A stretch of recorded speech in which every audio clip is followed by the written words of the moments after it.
Hello and welcome back to Pac-Man, Pac-Man World, not Repack.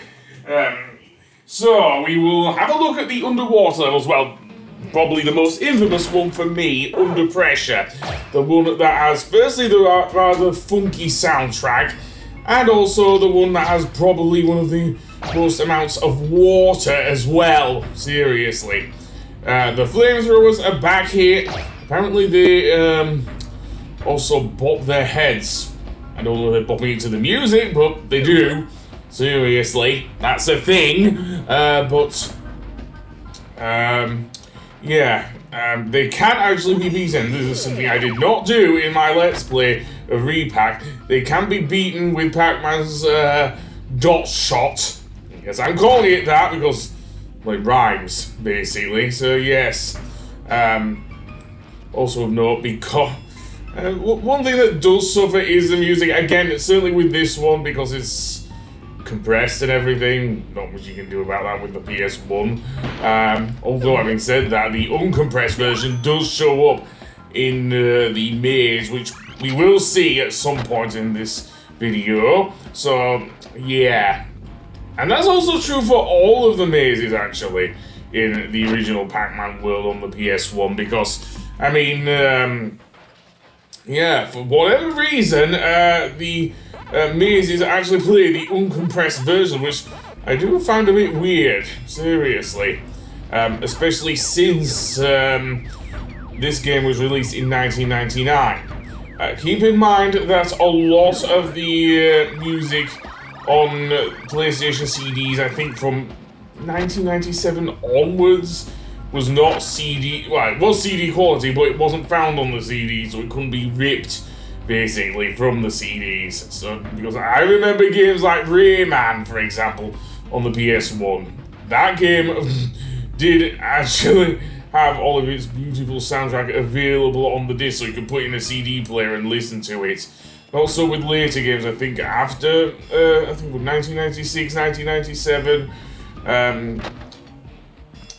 so yeah, but that being said, yeah, the steam is still annoying. You can still bounce over it, as long as your timing's great, which I've already said about my timing in Repack, so yeah. And also, I like that the fact that the pipes are now glowing multiple different colours. It's like when they glow red is when the steam comes out. When they're like bluish green, they're like it cools down, which doesn't happen very often, but yay. Other than that, I wonder, because we have a trail of dots here, and it seems that no, we're not seeing what's at the end of it. Ah well, doesn't really matter to me. So yeah, so let's get to the underwater. Actually, no. Before I go on, let's have a look at the maze here in Under Pressure. Well, the maze is interesting. We have the steam coming out, of course. Do we still have the those OSHA blocks that try and fence you in? Doesn't look like it in this one, but yeah, those were in the original Pac-Man. And also in the original Pac-Man. Let's see if the ghosts are a bit more organized once we run out of power pellets, of course. Yes, because that would be the clincher here, seriously. There might be, not as much as in Repack. Seriously, their AI is seemingly less, but then that was probably due to the fact when it was released, of course, in 1999. Also of note, the ghosts don't seem to panic when Pac-Man eats a power pellet in these mazes, which honestly is very different to Repack. They've run for their lives in Repack, and I've already mentioned about the instant death thing, seriously. Other than that, yeah, they are still quite organised, and the ghosties are Inky, Blinky, Pinky, and Clyde, so yeah. Okay, so with that look at the maze done, let's look at the underwater section. The underwater section, yeah. Honestly, I liked it. I do like it better in Repack when he just sinks down. Makes for much better controls, especially with the metal sharks.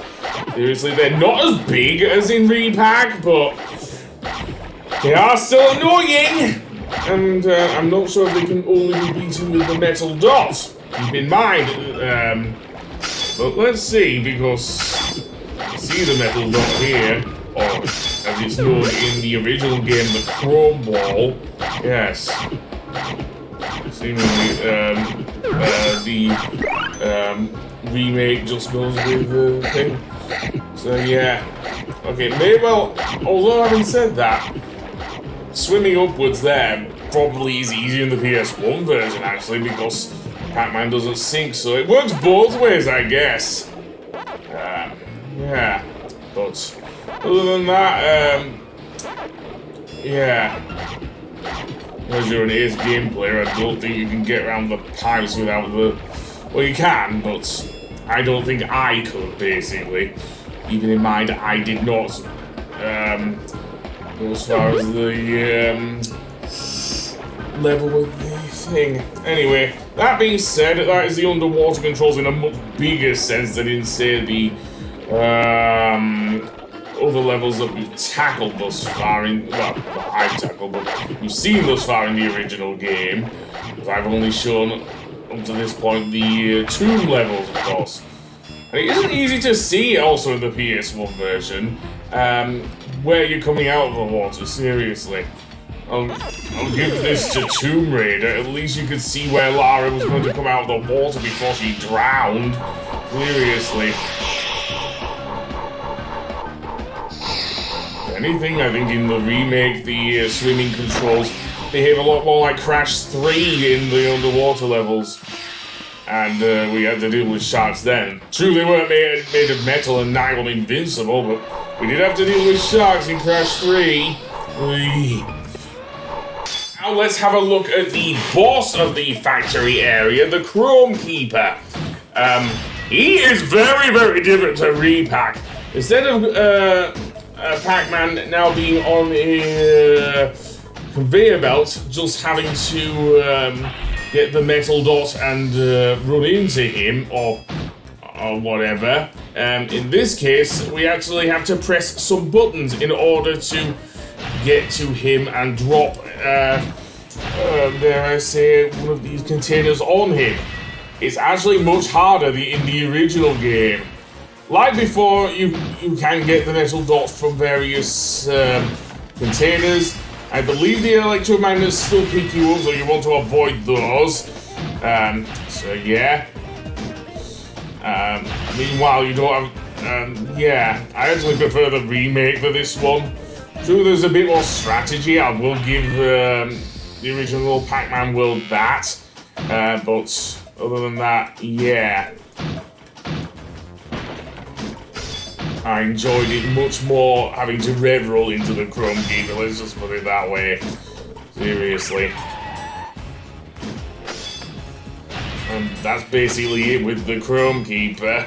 Seriously, that's basically it. Seriously, there are no enemies dropped by the electromagnets above you either, so yeah. That's basically the boss fight. Really, it seems a bit more mundane in the PS1 version, if you ask me. Next up are the graveyard levels. Of course, the graveyard levels.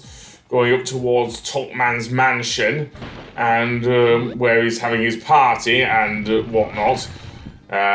So yeah, and let's go. In fact, we'll cover the first graveyard level, namely Ghostly Garden. Of course, do the ghosts... Well, they don't need to wear witch helmets. They're ghosts, for crying out loud! Seriously! Likewise with before, we have to deal with the skeletons billowing fire, the bats that will drop bombs as they shake it to the beat, or not really. So yeah. Honestly, it is weird not seeing huge Pac-Man, but that's just me, really.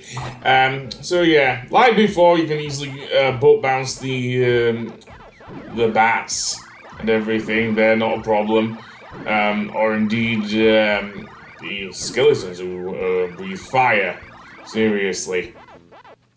One thing of note, if you are going to get on the coffins, there is no easy mode, so that's made it a bit tougher. There is also a whole section that I think was in one of the later levels in the graveyard area, in which we would have to go all the way back through there. The whole trail of pellets that we go through, that isn't there. Look at that. The blue coffins actually disappear as soon as you just stand on them. Okay, that's a major change. Yeah, in Repack, they just disappeared after a short while. Not immediately after you stepped on them, seriously. That adds a bit more challenge to the game. Okay, I will give that to the original game there, seriously. More challenge is a good thing in video gaming. Seriously, even though it stresses me out, I'll give them that. Are they wearing hats? Seriously. It makes them look a bit more like, oh, maybe not like Jack Skellington, though. That's a bit unfair. It was the King of Nightmares wore a suit. He didn't wear a hat, though. Anyway, that being said, let's head to the right, and, well, not much else to say, really, or something. Anyway, that being said, let's go to the maze. Yeah, let's see how that goes, because I didn't get any mazes in the... I didn't even go for the mazes in the remake, seriously. I was just trying to survive in that case. True, I did save what the other game's equivalent of Miss Pac-Man was, Pac-Mom. Saying it with a, like, because it's Americanisms. And Brits pronounce it as mum, not mom. Yeah, that's a bit weird, but there you go. Oh, mother! Oh, mumsy! Oh, no, that's the posh ones. I don't think anyone has their mumsy now. Anyway, that being said, yeah, there are actually flamethrowers inside the thing. I did not bother to go inside the ones in the remake, so I can't really compare. Seriously, I just skipped the whole thing with the remake.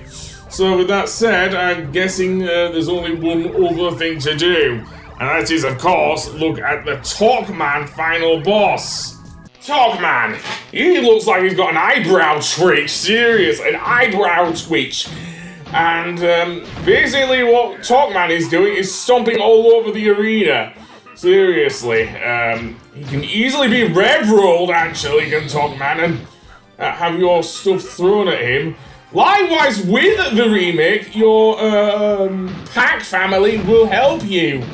But he seems to be just meandering around the area, throwing pellets at you, seriously. And shooting missiles, it seems. Seriously, in the remake, he was actually using the rev roll as well. He may not use that till later in the fight, but seriously. He did launch missiles, I will give Toc Man that, but only when he got the, dare I say it, the metal dot a bit later in the game. And I don't know if he gets the power pellet and grows himself huge. Well, no, Pac-Man can't grow himself huge in this game, so yeah. I was trying to keep it so I didn't deal with that. Another thing of note, apparently the order you do it in is different as well.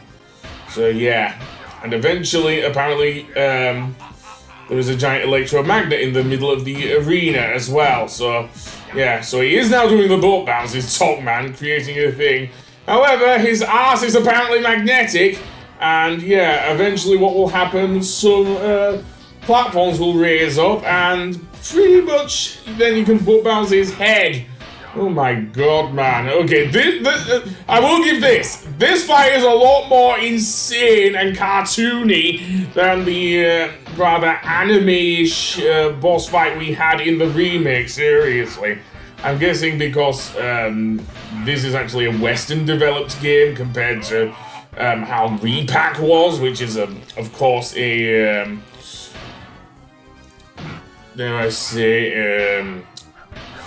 developed by the, I think in Japan, by Nowsoft, seriously. Which is very different to that, but there you go. They're also got the ghost running around like crazy here. Only later does he try to use the rev roll, seriously. Toc Man in the remake, I will give him this, he did actually use it from the get-go. Because I'm guessing remake Toc Man is a bit more confident than whatever this is. And yes, I will show off the ending because, of course, I did say that Pac-Man does not shake the ghost's hand that's inside Toc Man, of course. Which is very different, of course, to here. There are also, believe it or not, some bloopers. Yeah, Namco actually made a blooper reel.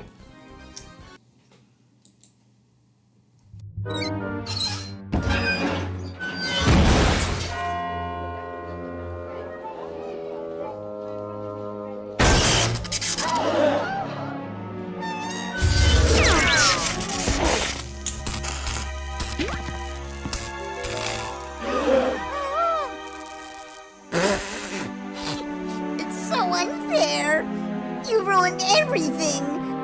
Nobody loves a ghost!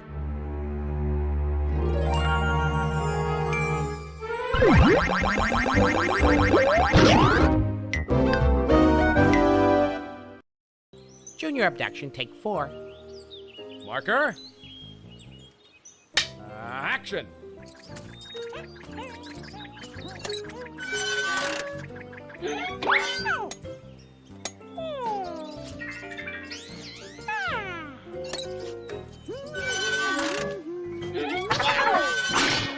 Cut! Someone catch that thing and get Junior out of there. Pack entry, take 1. Marker. And action.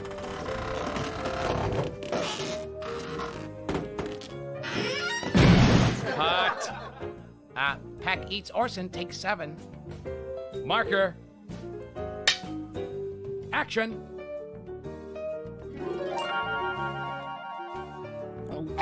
Cut. Come on, Pac-Man. This isn't your first power pellet. Tuck stomp, take 3. Marker. Action. Look, here I am! It almost killed me! Mother! Cut. Professor abduction, take 2. Marker. Action.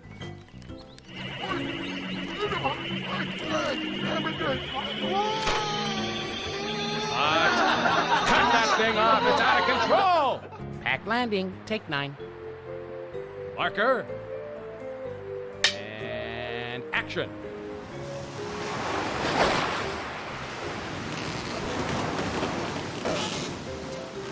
That's a wrap.